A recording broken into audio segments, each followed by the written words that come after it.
আজকে আমরা অর্গানিক একদম বেসিক জায়গা থেকে শুরু করব। আমরা এটাকে নাম দিয়েছিলাম একটা organic A to Z।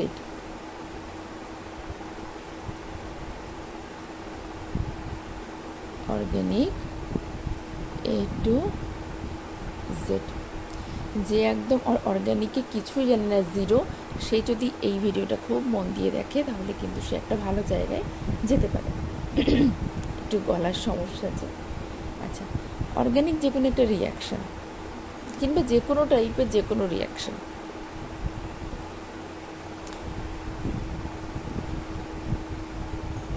Z এর সঙ্গে ঢুকে যায়, ওয়াইটা বেরিয়ে যায়। এখানে একটা কন্ডিশন দেওয়া থাকে।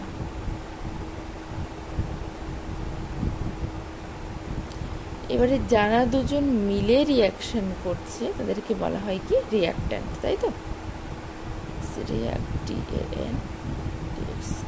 আর যারা তৈরি হলো তাদেরকে আমরা বলি প্রোডাক্ট। এবার এই যে রিয়াক্ট্যান্টস, এ একটা রিয়াক্ট্যান্টস, এ একটা রিয়াক্ট্যান্টস। রিয়াক্ট্যান্টসের আবার কিন্তু দুটো ভাগ রয়েছে। একদম বেসিক জায়গা থেকে পড়ছি, একটু দেখবেন। একটাকে বলা হয় সাবস্ট্রেট, TRAT, সাবস্ট্রেট। ওটাকে বলা হয় রিয়েজেন্ট, GENT, রিয়েজেন্ট। এই রিয়েজেন্টকে আমরা কিন্তু অ্যাটাকিং এজেন্টও বলতে পারি, TTACKING, অ্যাটাকিং এজেন্ট, AGENT। ব্যাস। এবার এই রিয়েজেন্ট আমরা এবারে কিন্তু সাবস্ট্রেট নয়, রিয়েজেন্ট নিয়ে পড়া শুরু করব।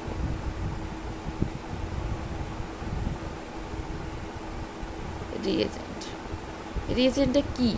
এক কথায় বলতে গেলে যে রিয়াক্ট্যান্টস যার উপরে চার্জের পরিমাণ বেশি থাকে, হয় পজিটিভ নয় নেগেটিভ, চার্জের পরিমাণ বেশি থাকবে, সেই হয়ে যাবে আমার রিয়েজেন্ট। সেটাকে আমি ছোট্ট একটুখানি সংজ্ঞার আকারে লিখে দেবো যাতে বুঝতে সুবিধা হয়। Among the reactants which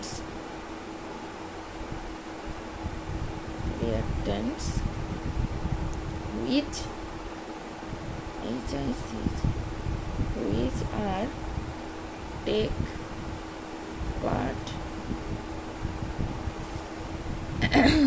take part in a organic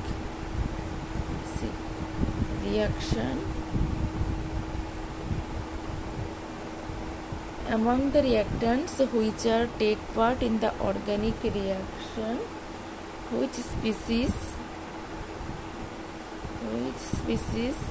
SPECIE has আছে, যার আছে কি excess, excess of charge, যেটা বললাম CHAR, চার্জ, or চার্জ মানে কি, এটা ইলেকট্রন ডেন্সিটি, অর দিয়ে লেখা যায় ইলেকট্রন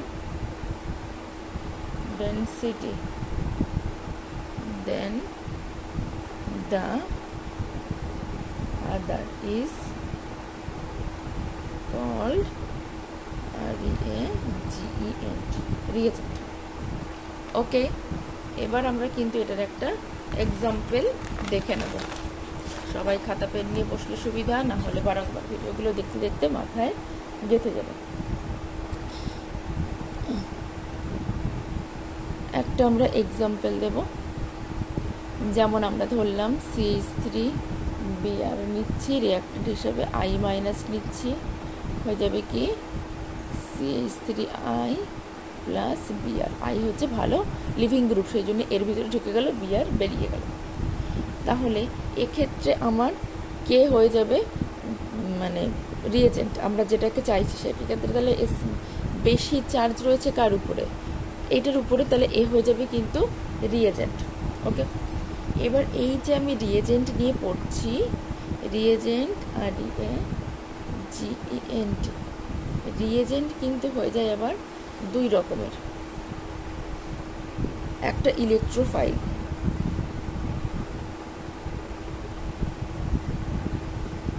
আরেকটা হয়ে যায় নিউক্লিওফাইল।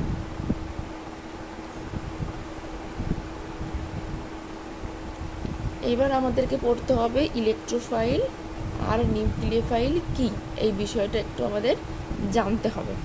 মোটমাট কথা একদম বেসিক জায়গা থেকে শুরু করেছি, পরপর দেখতে থাকলে কারোর কোনো অসুবিধা হওয়ার কথা নয়। এবার চলে আসবো আমরা ইলেকট্রোফাইল। বেসিক ক্লাসগুলো খুব দ্রুত শেষ করার চেষ্টা করব, বেশিরভাগই আপনারা জানেন, তবুও যারা জানেন না তাদের জন্য। এবার ফাইল, এই যে ফাইল, ফাইল শব্দটির অর্থ হচ্ছে কি লাভার। লিখতে লিখতে চলি, ভালো ভালো লাগবে। The word file, PHIL, file means, notes আকারে কিন্তু লিখছি, কি বললাম, লাভার।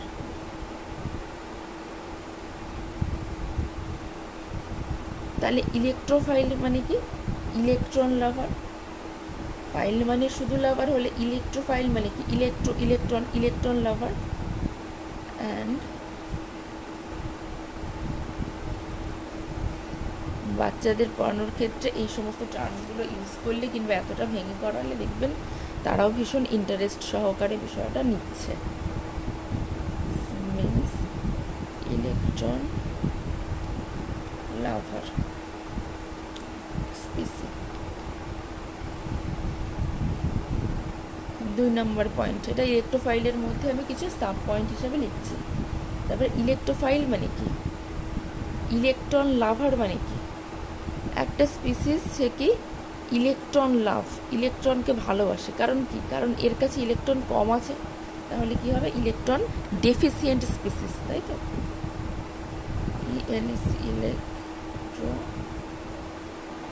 Electrophile is an electron deficient, DECIENT, deficient species। আর কি হতে পারে, ইলেকট্রোফাইল কি করে, এর কাছে ইলেকট্রন নেই, তাহলে এমন কোন স্পিসিস যার কাছে অতিরিক্ত পরিমাণ ইলেকট্রন আছে কিন্তু সবসময় চেষ্টা করবে সেই রকম স্পিসিসে অ্যাটাক করার, ঠিক। তাহলে 3 নম্বর পয়েন্ট কি হবে, ইলেকট্রোফাইল অলওয়েজ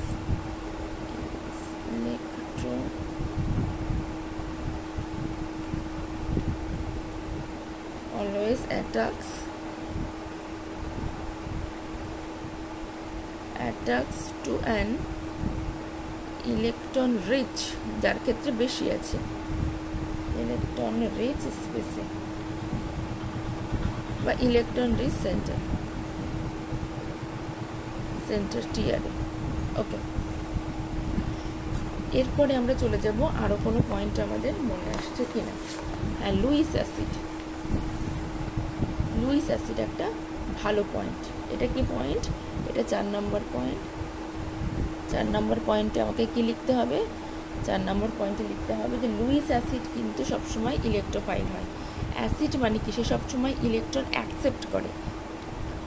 কোনো একটা জিনিস অ্যাসিড মানে কি, সে ইলেকট্রনকে অ্যাকসেপ্ট করে, আর বেস কি, ইলেকট্রনকে দিয়ে দেয় অ্যাসিডকে। তাহলে আমি একটু আগে দেখলাম যে একটা ইলেকট্রোফাইল কিন্তু ইলেকট্রন অ্যাকসেপ্ট করে, তাহলে লুইস অ্যাসিড মানে সে সবসময় ইলেকট্রোফাইল হবে। এইটুকু বোঝাতে পারলাম, এটা আমাকে লিখে রাখতে হবে। Lewis acid, LEWIS, Lewis acid আর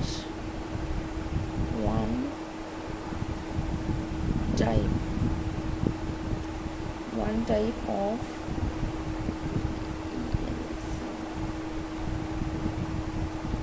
ইলেকট্রোফাইল। কিন্তু উল্টোটা কিন্তু সবসময় আবার সঠিক নয়, ইলেকট্রোফাইল হলেই সে কিন্তু আবার লুইস অ্যাসিড নাও হতে পারে। তো সেটা আমাকে লিখতে হবে, এটা কিন্তু একটা ইম্পর্টেন্ট প্রশ্ন, এটা আমি ব্যাখ্যাও করব, ঠিক আছে। তাহলে কি বললাম, বাট all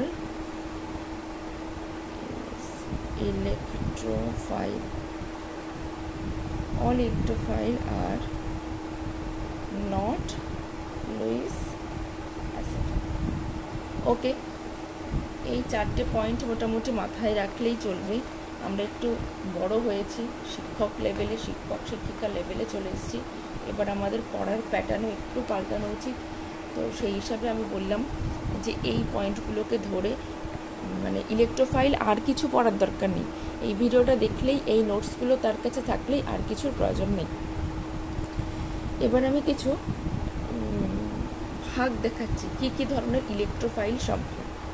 একরকম ভাগ, প্রথম একরকম, কিংবা এটাকে আমি এ দিলাম। এই ভাগে আমরা দেখব পজিটিভলি চার্জড ইলেকট্রোফাইল, ঠিক আছে, যার উপরে পজিটিভ। পজিটিভ মানে কি? ইলেকট্রন ডেফিসিয়েন্ট, তাহলে কি হবে? প্রথমে ভাগ POSITIVE, positively charged,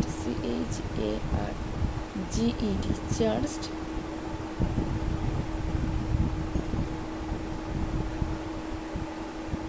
positively charged electrophile. আমি এক্সাম্পলে চলে যাব। যে কোনো স্পিসিস যার উপরে পজিটিভ চার্জ থাকছে সবই কিন্তু ইলেকট্রোফাইল, মানে প্রত্যেকের কাছে ইলেকট্রনের ঘাটতি আছে, সেই কিন্তু ইলেকট্রোফাইল হিসেবে কাজ করবে। যে কোনো স্পিসিস যার উপরে এরকম পজিটিভ চার্জ, C6H5N2+, এটা কি ডায়াজোনিয়াম আয়ন, তাই তো?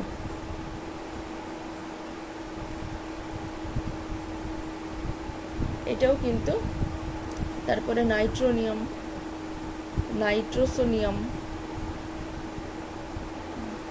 অ্যাসাইলিয়াম, CH3CO+, এই ধরনের সমস্ত কিন্তু স্পিসিসগুলো যার উপরেই পজিটিভ চার্জ থাকবে সবই কিন্তু পজিটিভলি চার্জড। আমরা বি নাম্বার ক্যাটাগরিতে চলে যাব। আচ্ছা, বি নাম্বার ক্যাটাগরিতে যাওয়ার আগে একটা ইম্পর্টেন্ট প্রশ্ন, সেটা হচ্ছে যেমন H3O+ এবং NH4+, এরা কিন্তু পজিটিভ চার্জ রয়েছে, কিন্তু এরা ইলেকট্রোফাইল নয়। পজিটিভ যে চার্জ রয়েছে কিন্তু দে আর নট ইলেকট্রোফাইল, দে আর, আমার গ্রামাটিক্যাল এরার থাকতে পারে, একটু দেখে নেবেন, not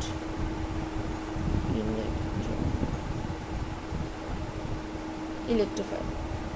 but why?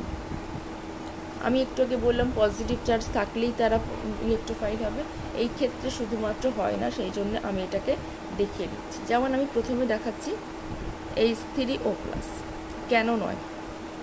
Central atom oxygen, অক্সিজেনের atomic number hydrogen, helium, lithium, beryllium, boron, carbon, nitrogen, oxygen 8টা, 1s2, 2s2, 2p4, ওকে। বাইরের কক্ষের ইলেকট্রনগুলোকে আমি শুধু নিচ্ছি, এই টোটাল ইলেকট্রন এই, যেহেতু প্লাস রয়েছে একটা ইলেকট্রন থাকবে না, তাই তো? এবার 3টে হাইড্রোজেন, 1, 2, 3টে, এই হচ্ছে হাইড্রোজেন, না না এই ইলেকট্রন থাকবে, প্লাস মানে এইটা অ্যাবসেন্ট। যাই হোক, 3টে হাইড্রোজেন হয়ে গেল। তাহলে এর ক্ষেত্রে তো ডি হতে পারে না, 2D তো কখনো সম্ভব নয়। 2D সম্ভব না হলে এগিয়ে যে কাউকে অ্যাটাক করবে, তাহলে এর যদি ফাঁকা জায়গা না থাকে তাহলে ইলেকট্রন সে কোথায় নেবে? ফাঁকা জায়গা নেই বলে কিন্তু কখনো সম্ভব নয় এর পক্ষে নতুন কোনো ইলেকট্রনকে অ্যাকসেপ্ট করা। একইভাবে NH3+, ছিল না, NH4+, নাইট্রোজেনের ক্ষেত্রে 7 হবে, নাইট্রোজেনের ক্ষেত্রে 7, 1s2, 2s2, 2p3, 2s2, hydrogen, hydrogen, এক্ষেত্রেও হাইড্রোজেন, আর এখানেও একটা হাইড্রোজেন, কোঅর্ডিনেট বন্ড করে, দুটো যেহেতু ইলেকট্রন রয়েছে সেহেতু কোঅর্ডিনেট বন্ড করে। এই ক্ষেত্রে দেখুন 2D নেই, 2D না থাকার ফলে কী হবে? কোনো জায়গা নেই যে সে যেখানে সে ইলেকট্রন অ্যাকসেপ্ট করবে, সুতরাং এরা পজিটিভ চার্জ হলেও কিন্তু ইলেকট্রোফাইল নয়, কারণ এদের কিন্তু ভর ছোট, ইলেকট্রন নিয়ে রাখার জায়গা নেই, ঠিক আছে? আচ্ছা, এরপরে আমরা অ্যাজ ইউজুয়াল আমার সেকেন্ড বিতে চলে যাব। B,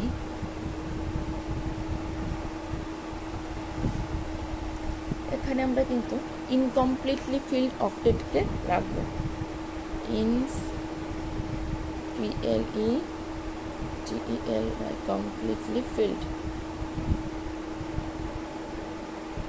octet। এটা একরকম ভাগ, যেমন পজিটিভ চার্জ থাকলেই সেটা ইলেকট্রোফাইল হবে, তেমন যাদের ইনকমপ্লিটলি ফিল্ড অক্টেট, যাদের এই ধরুন সেন্টার অ্যাটমের চারিদিকে 8টা, তো সর্বশেষ কক্ষে 8টা ইলেকট্রন থাকে, 8টা যদি কারো না থাকে তার মানে সেই জায়গাটা তার ফাঁকা আছে, সুতরাং সেখানে সেই ইলেকট্রনটা অ্যাকসেপ্ট করতে পারে। এই ধরনের এক্সাম্পল যেমন বোরনের ক্ষেত্রে সমস্ত তার কম্পাউন্ডগুলোই কিন্তু এই ধরনের এক্সাম্পল শো করে। Cl3 বোরন যেহেতু করবে, তার পরেই রয়েছে গ্রুপে অ্যালুমিনিয়াম, সেও কিন্তু করে Bi3 Br3, মানে এর সমস্ত হ্যালাইডগুলো আগে লিখে নিয়ে AlCl3 এই ধরনের কম্পাউন্ডগুলো শো করে। এখান থেকে কিন্তু এ যে কোনো ইলেকট্রনকে কিন্তু অ্যাকসেপ্ট করতে পারে এর নিজের দিকে, এবং এর কিন্তু 6টা ইলেকট্রন থাকে, সারাউন্ডিংয়ে 2টো ইলেকট্রনের ঘাটতি থাকে। সিতে হচ্ছে vacant D orbital containing electrophile, যা তাদের কেন্দ্রে ডি অরবিটাল ভ্যাকেন্ট রয়েছে, মানে মোটমাট কথা খালি জায়গা থাকলে তবেই তো সেই ইলেকট্রন নেবে। আচ্ছা, vacant VSCA vacant D orbital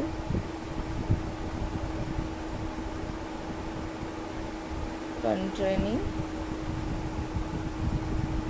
electrophile. তাহলে এই একরকম ভাগ রয়েছে। ভ্যাকেন্ট ডি অরবিটাল রয়েছে কাদের, একটু মনে রাখতে হবে, SnCl2, এগুলো ভীষণ যে আমারও মনে থাকে তা নয়, প্র্যাকটিস করতে করতে একটু আর কি হয়। FeCl2। এখন বলা যায় না, অ্যাডভান্স লেভেলের প্রশ্ন আসলে এরকম ধরনের জিনিসও দিয়ে বলবে, কিন্তু মানে বলে দেবে না কিছু, জাস্ট ইলেকট্রোফাইল হিসেবে তখন রোল প্লে করতে হবে। কোনো একটা রিয়াকশানের যদি এরকম মন্ডুতে দিয়ে দেয় এরকম SnCl2, আমাকে বুঝে নিতে হবে যে এটা কিন্তু ইলেকট্রোফাইল হিসেবে কাজ করবে। এরপরে আমাদের পাই অরবিটাল কন্টেনিং ইলেকট্রোফাইল। পাই অরবিটাল কন্টেনিং ইলেকট্রোফাইল, যেমন একটা এক্সাম্পল বেনজাইন হতে পারে। কেন বললাম এগুলো হচ্ছে নিউক্লিওফাইল এসে কিন্তু এরকম জায়গায় অ্যাটাক করলে এটা এখান থেকে চলে যাবে। নিউক্লিওফাইল এসে যদি এখানে অ্যাটাক করে, এটা এখান থেকে বেরিয়ে যাবে, ঠিক আছে। তারপরে ধরুন এই ধরনের কোনো নিউক্লিওফাইল এসে এখানে যদি অ্যাটাক করে, এখান থেকে এটা খুলে যাবে, তাহলে এরা কিন্তু পাই অরবিটাল কন্টেনিং ইলেকট্রোফাইল। আরও কতগুলো এক্সাম্পল দিচ্ছি, যেমন ধরুন H211 যেখানে কোনো একটা হেভি ইলেকট্রন উইথড্রয়িং গ্রুপ রয়েছে, মানে ইলেকট্রন টেনে নিচ্ছে, সেক্ষেত্রে কী হবে, আমাদের কিন্তু এইখানে এসে যদি ইলেকট্রন যদি টেনে নেয়, তাহলে এও টেনে নিচ্ছে, তাহলে এইখানে নিউক্লিওফাইল অ্যাটাক করলে এর কিন্তু এর উপরে চলে আসতে পারবে। এর উপরে যদি মানে ইলেকট্রন চলে আসে, তাহলে ইলেকট্রন উইথড্রয়িং গ্রুপ থাকলে কিন্তু এটা স্টেবল হচ্ছে, ওকে। তারপরে এটার কথা তো আমরা জানি যে নিউক্লিওফাইল আরামসে এখানে অ্যাটাক করতে পারে। নিউক্লিওফাইল যেখানে অ্যাটাক করবে সেগুলোই কিন্তু ইলেকট্রোফাইল। কিংবা COCl এখানে অ্যাটাক করতে পারে নিউক্লিওফাইল। তারপরে কিটিন টাইপের কোনো কম্পাউন্ড, যেমন CH211C11, এরকম জায়গায় কিন্তু গিয়ে অ্যাটাক করতে পারে নিউক্লিওফাইল, এটাকে বলে কিটিন টাইপের কোনো একটা কম্পাউন্ড হতে পারে, কিটিন। তারপরে ইমিন হতে পারে। মাঝে মাঝে এটা কেন এরকম হচ্ছে বুঝতে পারছি না, এরকম কোনো কম্পাউন্ডটাকে ইমিন বলে। এখানেও কিন্তু নিউক্লিওফাইল অ্যাটাক করলে এটা কিন্তু এখান থেকে ওপেন আপ হয়ে যাবে। বেশ, এইগুলো করলেই হবে। কিংবা আরেক ধরনের কম্পাউন্ডে কিন্তু লো লাইন সিগমা অ্যান্টিবন্ডিং। আচ্ছা, কত পর্যন্ত হলো? ডি। তাহলে DE স্পিসিস হ্যাভিং লো লাইন, আছে লিখে দিচ্ছি। এটাও কিন্তু সেই ইলেকট্রোফাইলের ভাগ।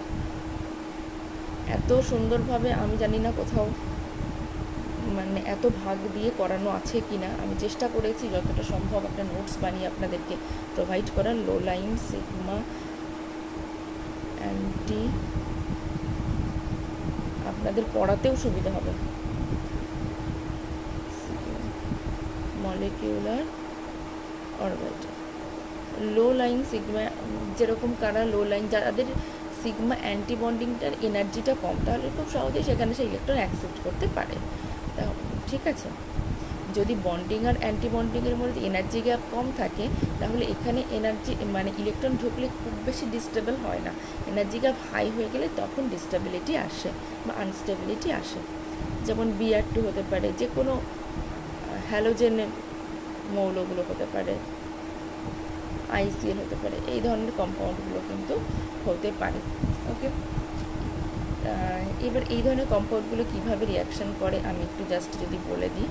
Br2 যদি এইভাবে রিয়াকশান করতে হয়, এরা কিন্তু সবসময় এরকমভাবে কিন্তু একটা ব্রোমিনিয়াম আয়ন কিংবা ডায়াজোনিয়াম আয়ন ফর্ম করে কিন্তু রিয়াকশান করে। তাহলে প্রথম থেকে সমস্ত বিষয়গুলোকে আমি যদি একটু জিস্ট করি, ইলেকট্রোফাইল ওখানেই শেষ। ইলেকট্রোফাইল নিয়ে নতুন কিছু করার নেই। আমি প্রথম বলার চেষ্টা করেছিলাম যে একটা রিয়াকশান কীভাবে হয়, সেখানে রিয়াক্ট্যান্টস প্রোডাক্ট। এইবার ওখান থেকে চলে এসেছিলাম রিয়াক্ট্যান্টের দুটো ভাগ, একটা সাবস্ট্রেট, রিয়েজেন্ট। এবার আমি ডাইরেক্ট রিয়েজেন্টের ভিতরে ঢুকে গেছিলাম। রিয়েজেন্ট কি এখানে লেখা আছে, একটা সুন্দর নোটস কিন্তু আপনাদের হয়ে গেল। এবার হচ্ছে তার মধ্যে ইলেকট্রোফাইল, নিউক্লিওফাইল, ইলেকট্রোফাইলের উপরে কতগুলো পয়েন্ট। ইলেকট্রোফাইল মিনস লাভার, তো ইলেকট্রন লাভার স্পিসিস কাকে অ্যাটাক করে, কি বিষয় সংক্রান্ত। এরপরে আমি কিন্তু পজিটিভলি চার্জ মানে ভাগগুলো, ইলেকট্রোফাইলের বিভিন্ন ভাগ, পজিটিভলি চার্জ স্পিসিস হলে ইলেকট্রোফাইল হয়, কোন কোন পজিটিভলি চার্জ স্পিসিস হয়েও ইলেকট্রোফাইল হলো না সেটা দেখিয়েছিলাম। এরপরে আমি দেখিয়েছি ইনকমপ্লিটলি ফিল্ড অক্টেট, মানে যাদের ক্ষেত্রে পুরোপুরি অক্টেট ফিল আপ নেই তারাও কিন্তু electrophile. Back end D orbital containing electrophile, তারপরে পাই অরবিটাল কন্টেনিং ইলেকট্রোফাইল, কী ধরনের ইলেকট্রোফাইল হতে পারে, লো লাইন সিগমা অরবিটাল। তো এখানেই এই ভিডিওটা শেষ হচ্ছে। এরপরে আমি নিউক্লিওফাইল নিয়ে একটা ছোট্ট ভিডিও আপলোড করে দেবো।